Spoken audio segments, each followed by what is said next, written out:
Assalamualaikum teman-teman. Jadi di kelompok kami ingin menjelaskan tentang data dan sejenisnya lah pokoknya.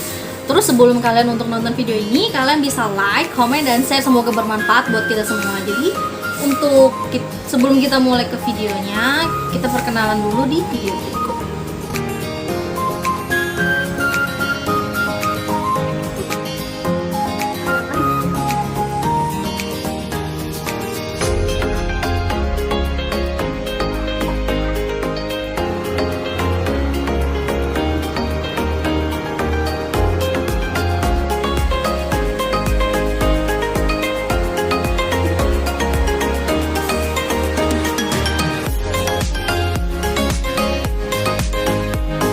Video perkenalan sudah selesai nih buat teman-teman, jadi yang nggak sabaran banget buat nonton, kalian bisa langsung tonton dan dicerna ya penjelasannya, seru-seru kok. Oke, ya.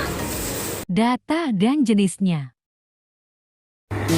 Di sini saya akan menjelaskan mengenai materi tentang data beserta jenis-jenisnya. Data diartikan sebagai keterangan mengenai sesuatu. Keterangan itu bisa berupa bilangan atau angka dan disebut dengan data kuantitatif. Sedangkan data yang tidak dari bilangan atau angka disebut dengan data kualitatif. Data dibagi menjadi 4 macam, yaitu yang pertama, data nominal, yang kedua, data ordinal, yang ketiga, data interval, yang keempat, data rasio. Yang pertama, ada data nominal. Data nominal adalah jenis data yang membedakan data dalam kelompok yang bersifat kualitatif. Data nominal diperoleh dengan cara mengkategorisasikan atau mengelompokkan. Ciri dari data nominal adalah posisi datanya setara dan tidak dapat dilakukan operasi matematika. Contohnya adalah mengkategorisasikan jenis kelamin, tingkat pendidikan, dan jenis pekerjaan. Yang kedua, ada data ordinal. Data ordinal adalah jenis data penelitian yang berbentuk kategoris dengan urutan tertentu. Bahkan khusus untuk data ordinal, biasanya diberi nomor untuk menunjukkan urutan daftar. Contohnya, mengkategorisasikan peringkat, tingkat persetujuan, dan tingkat pendidikan. Yang ketiga, ada data interval. Data interval termasuk dalam jenis data kuantitatif, yang dimana di dalam data interval terdapat suatu pengukuran skala atau jarak yang menunjukkan urutan, dan biasanya berbentuk angka. Contohnya, menghitung kecepatan dan menghitung usia. Yang keempat atau yang terakhir ada data rasio. Data rasio sama seperti data interval yang bersifat kuantitatif, yaitu memiliki rasio yang sama dan pasti antara setiap datanya. Di dalam data rasio tidak ada nilai numerik yang bernilai negatif. Contoh data rasio adalah menghitung berat badan, menghitung berapa banyak sate yang dapat kamu habiskan dalam sehari, dan menghitung berapa banyak waktu yang kamu habiskan untuk membuka internet dalam satu hari. Distribusi frekuensi. Jadi, saya di sini akan menjelaskan mengenai distribusi frekuensi. Distribusi frekuensi adalah salah satu cara untuk menyusun, mengatur, atau meringkas suatu data. Distribusi berasal dari bahasa Inggris, yaitu distribution, yang berarti pembagian, penyaluran, atau pancaran. Sedangkan kata frekuensi sendiri juga berasal dari bahasa Inggris, yaitu frekuensi, yang berarti kekerapan, keseringan, atau jarang kerapnya. Dalam statistika, frekuensi berarti seberapa sering suatu variabel yang dilambangkan dengan angka atau bilangan muncul secara berulang kali dalam data angka tersebut. Kemudian ada distribusi frekuensi. Menurut Hasan tahun 2001 menjelaskan bahwa distribusi frekuensi adalah susunan data menurut kelas interval atau menurut kategori yang tersusun dalam suatu daftar. Dapat disimpulkan bahwa distribusi frekuensi merupakan suatu keadaan yang menggambarkan bagaimana frekuensi dari suatu gejala atau variabel yang dilambangkan dengan angka telah tersalur, tersebar, terpancar, dan terbagi. Daftar dari suatu data dinamakan dengan distribusi frekuensi atau tabel frekuensi. Terdapat beberapa bagian dalam distribusi frekuensi yang akan saya jelaskan sebagai berikut. Yang pertama ada batas kelas atau class limits. Batas kelas adalah nilai-nilai yang membatasi kelas yang satu dengan yang lainnya.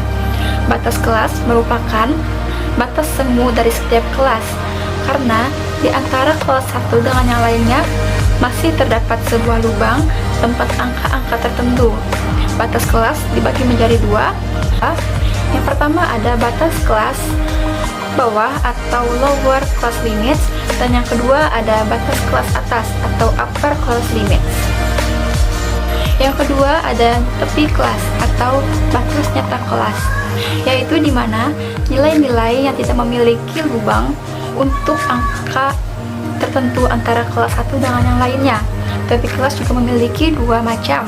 Yang pertama ada tepi atas kelas, dan yang kedua ada tepi bawah kelas. Yang ketiga ada titik tengah kelas, yaitu di mana angka atau nilai tertentu letaknya tepat berada di tengah kelas tersebut.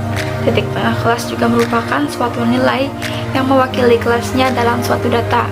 Titik tengah kelas sama dengan setengah batas atas kelas ditambah setengah batas bawah kelas. Yang keempat ada interval kelas. Interval kelas adalah selang yang memisahkan antara kelas yang satu dengan kelas yang lain. Yang kelima ada panjang interval kelas atau luas kelas, yaitu jarak antara tepi kelas atas dengan jarak antara tepi kelas bawah. Yang terakhir ada frekuensi kelas. Frekuensi kelas adalah banyaknya data yang termasuk ke dalam kelas tertentu dari data yang acak. Distribusi frekuensi memiliki jenis-jenis yang berbeda dalam setiap kriterianya.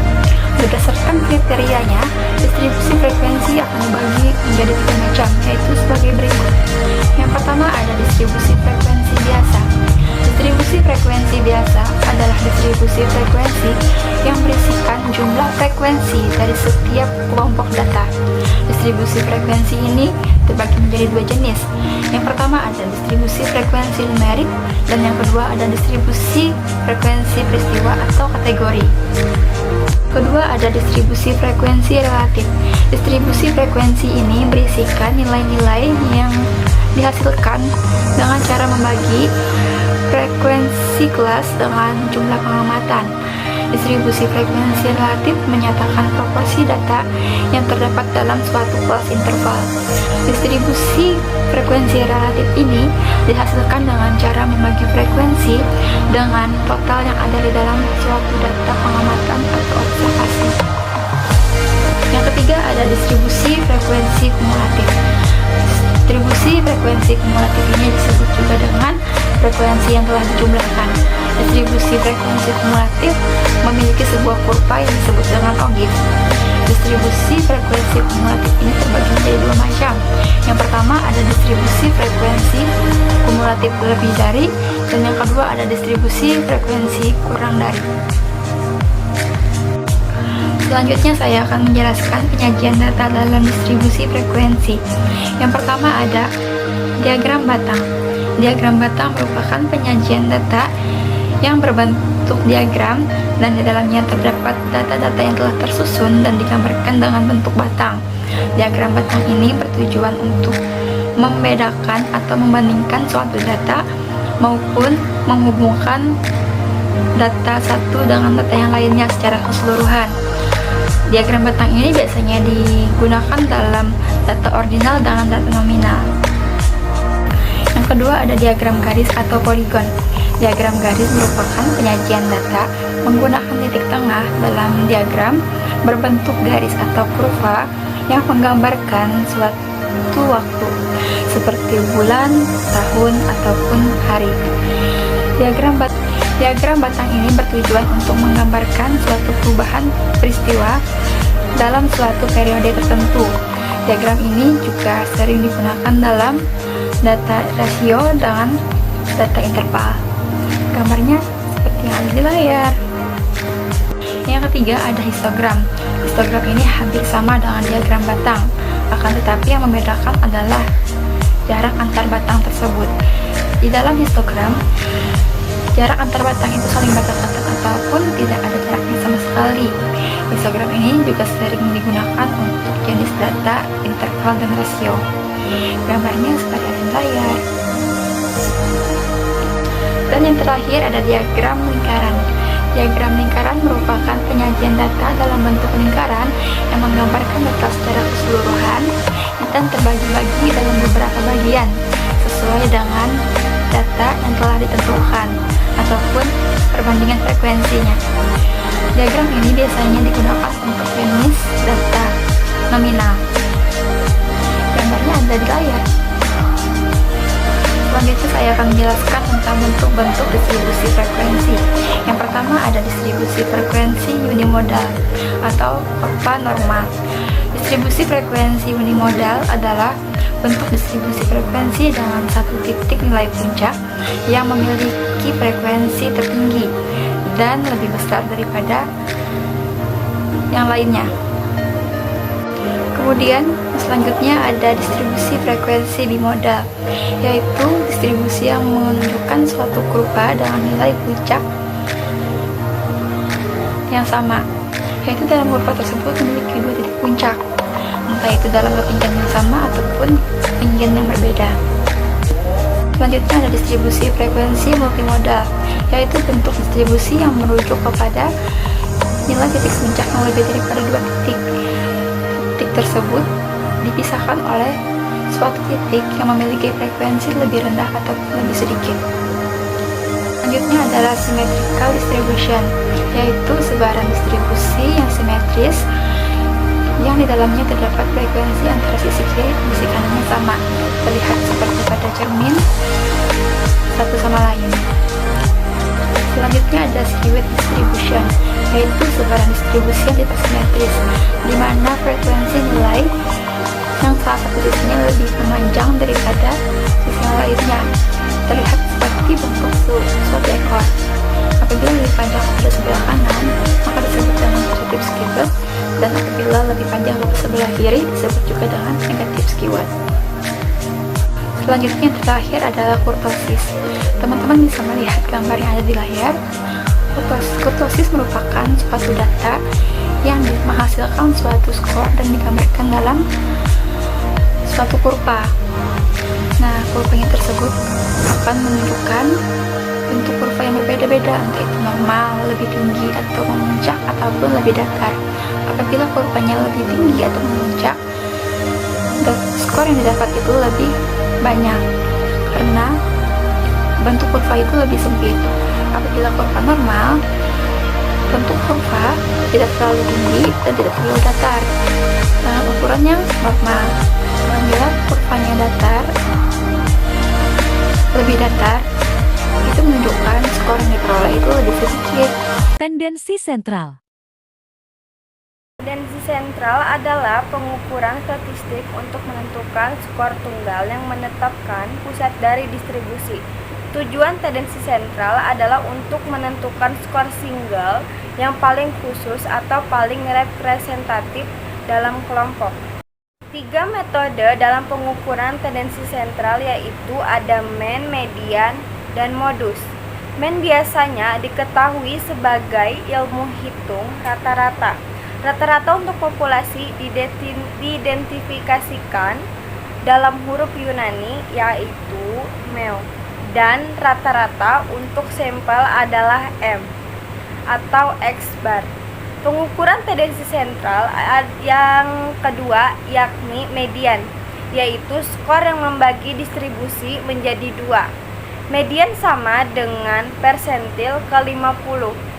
Ukuran tendensi sentral yang ketiga yaitu ada modus atau model.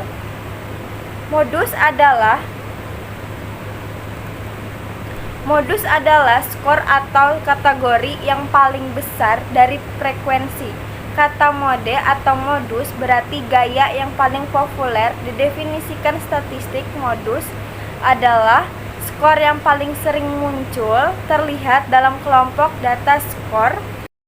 Kuartil adalah salah satu jenis kuartil yang membagi data menjadi 4 bagian dengan jumlah yang kurang lebih sama. Kuartil pertama adalah kuartil bawah Q1, merupakan nilai tengah antara nilai terkecil dari median dari kelompok data. Kuartil bawah dan atas dapat memberikan informasi mengenai sabara atau kemiringan data.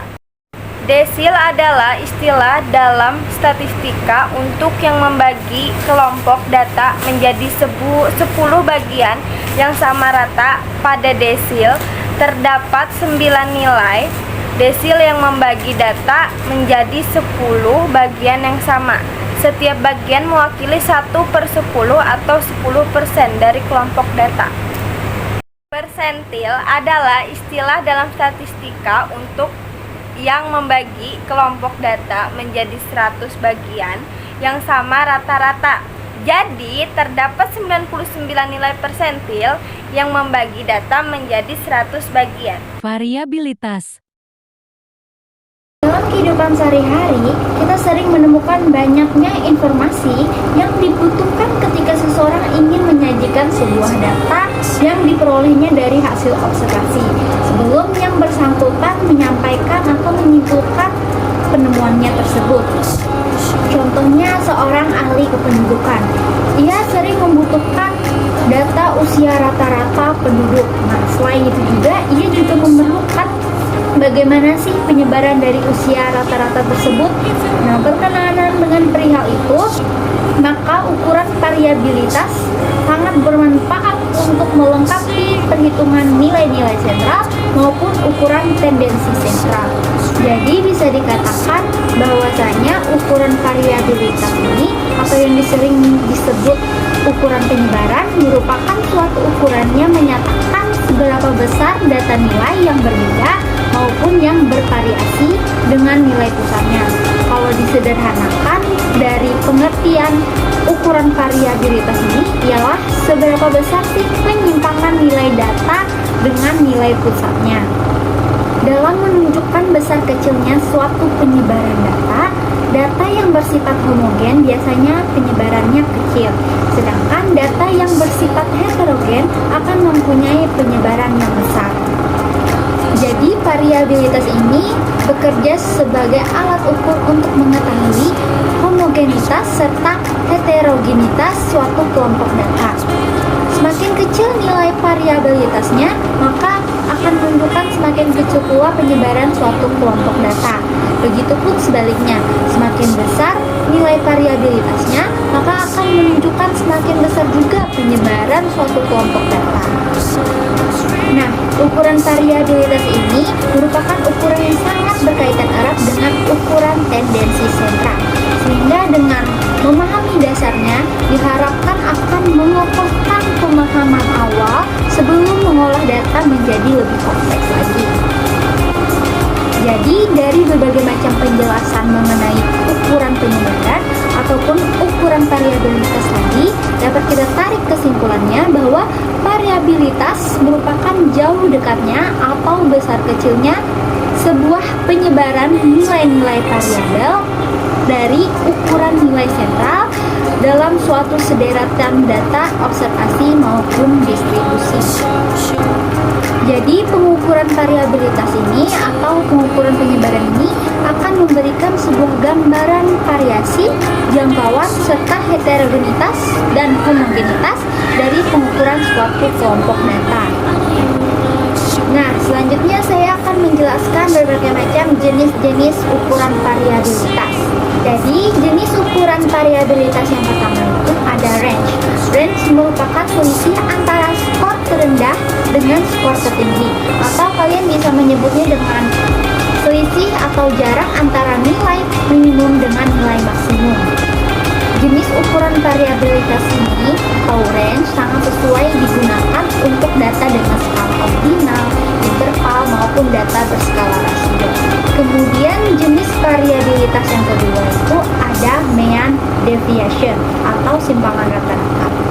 Jadi simpangan rata-rata ini merupakan nilai rata-rata penyimpangan skor dari mean distribusi atau rata-rata jarak mutlak skor terhadap titik tengah atau yang sering kita sebut dengan median. Jadi jenis jenis ukuran variabilitas mean deviation atau simpangan rata-rata ini sangat sesuai jika digunakan untuk data berskala ordinal, interval maupun data berskala rasio, sama seperti jenis variabilitas range tadi. Lalu jenis ukuran variabilitas yang ketiga itu ada varians. Varians ini merupakan rata-rata kuadrat dari setiap skor terhadap mean atau jumlah kuadrat deviasi rata-rata, yang mana setiap skornya itu akan dibagi dengan n-1. Berbeda dengan jenis ukuran range dan mean deviation yang saya jelaskan sebelumnya, jenis ukuran variabilitas varians ini sangat sesuai jika digunakan untuk data berskala interval dan rasio. Jenis variabilitas yang terakhir ini ada standard deviation atau simpangan baku. Jadi standard deviation atau simpangan baku ini merupakan akar pangkat 2 dari jenis varians yang biasanya dilambangkan dengan huruf S. Standard deviation atau yang kita sebut dengan simpangan baku tadi biasanya digunakan oleh para ahli statistik ataupun orang yang berkecimpung dengan dunia statistik guna mengetahui apakah sampel data yang diambil mewakili seluruh populasi.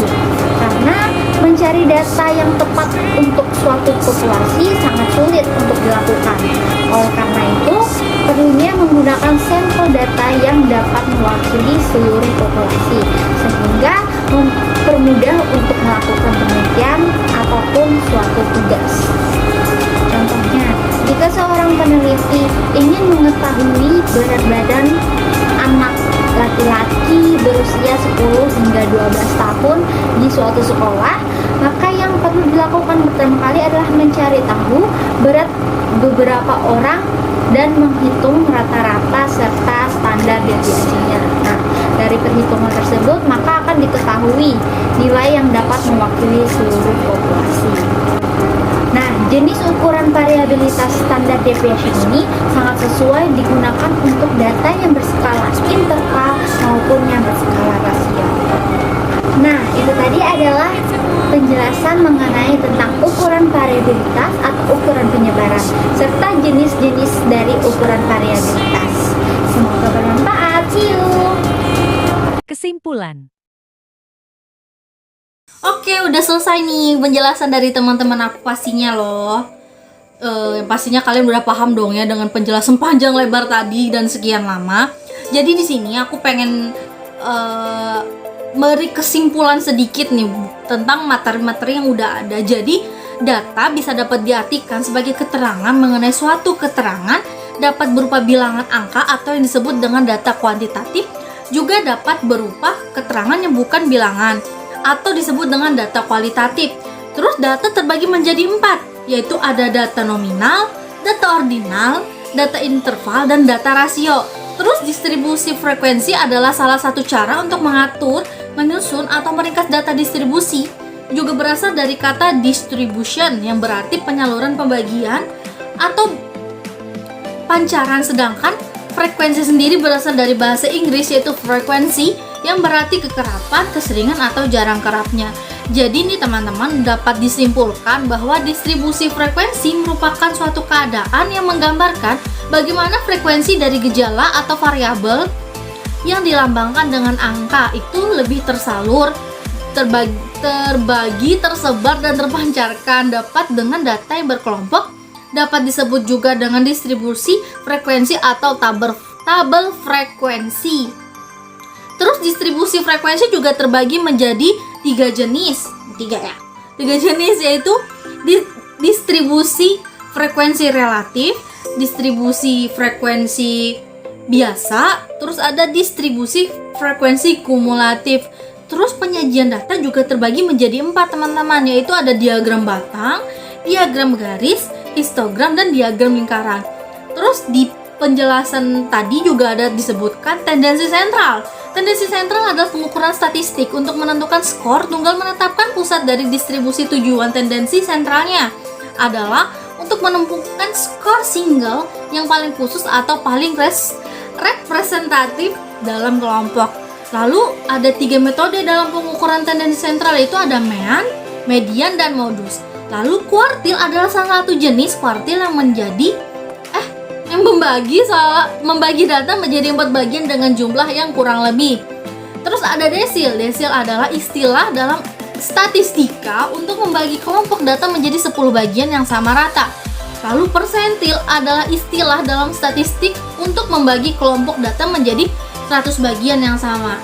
Terus di penjelasan terakhir juga ada variabilitas.